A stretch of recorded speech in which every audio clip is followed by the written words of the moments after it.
Hi.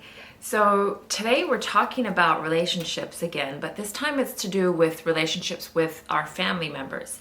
And what I mean by that is as we get older into midlife years, like myself and some of the other women I work with, our relationships with our family members change.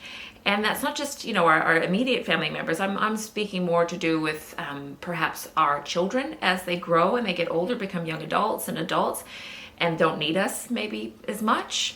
I'm talking about our aging parents who will need us a little bit more than they used to in a different way, and also with regards to our middle-aged siblings, kind of how do we manage some of the responsibility that's changed and sharing some of the responsibility with our siblings around our parents and things like that. So there's lots of things that change in this transition for us as we get older with regard to maintaining some graciousness with our relationships with our family members. What I hear a lot from some of the women I work with is that it's not just the transition that they're going through that they find that they're struggling with, but it's also the fact that a lot of families come with some historical, like really deep rooted kind of conflict that comes with a number of our families.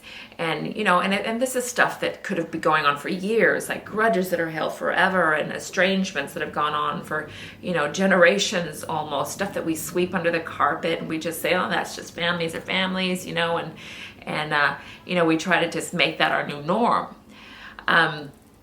I remember when I was back in the days when I was doing family therapy in mental health, I used to prefer the family therapy sometimes to the individual therapy. And the reason for that was because when you sit in a room with a group of people who are so intimately connected with one another, like think about this for a minute. You know your family members so well. Like you grew up in the same house, you were born together, you've known each other from the day you were born.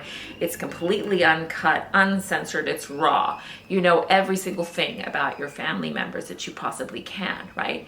And so when conflict arises or when arguments get heated, something happens that creates this tension in your families. Unfortunately, what we tend to do is go straight for the things that we know are going to hurt them the most, are going to cause the most pain, are going to create the most damage. We know when they are the most vulnerable, and we can use that against them. And so what happens is, unfortunately, we tend to do that with our family members for whatever reason. We're backed in a corner, whatever it might be. This happens and we've all done it. Everyone is guilty of this. And so what happens is that those are the things that people remember.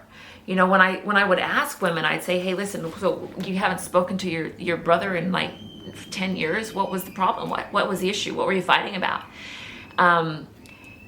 They can't tell me. A lot of times they can't remember. It's something silly, or if they do remember, it's ridiculously, minute, and they can't remember why that was such an issue. But what they do remember is what that person did to hurt them. They remember how they felt, and that's what they hold on to. People hold on to pain, don't they? They hold on to pain, and they go, if you can't fix my pain, I'm going to hold on to it, and I'm going to make you suffer for it. Right? So this is some of the things that we do to our family members, right? So how can we change this? Because we want to change this, don't we? This doesn't need to be our normal at all. We can be gracious in our relationships with our family members, with our children. If there's, if we've created some kind of rift with them, for goodness sakes, we can change these things. How do we do it? Well, I like to call it literally just flipping it. I flip it. So here we are. We know all of these things about these people. We know them so intimately. We know all of the ins and outs of what gets them.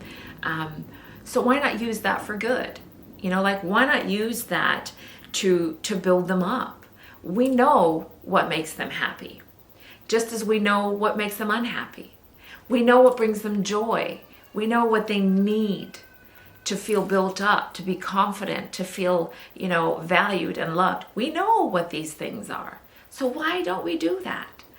Because I mean, ultimately, at the end of the day, right, what do we want? We want to be able to be sitting on our rocking chairs when we're old and gray, and we don't want to be worrying, we're not going to care about the material things we've done or we've accumulated over the years. I'm not going to be sitting there going, gee, I sure love that I have 170 pairs of shoes in my wardrobe, right? That's not going to be what I'm thinking about.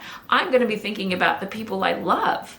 I'm going to be thinking about the people, who I've spent my life with, that love me back. Those are the things that you want. And when you're on your last days on this earth, that's what you want, isn't it? You want your children, you want your siblings, you won't have your parents, obviously, but you want those memories to be special. And they can be, and they should be. So I'd like you to think about that this week, and let's work on being gracious in our relationships. And if your family are not prepared to do it, that's fine. You can go ahead. You can do those things on your own. You can be the person who takes the lead. There's nothing wrong with doing that, is there? So take the lead, be that person, be joyful in it, and let's just see how we go. Good luck.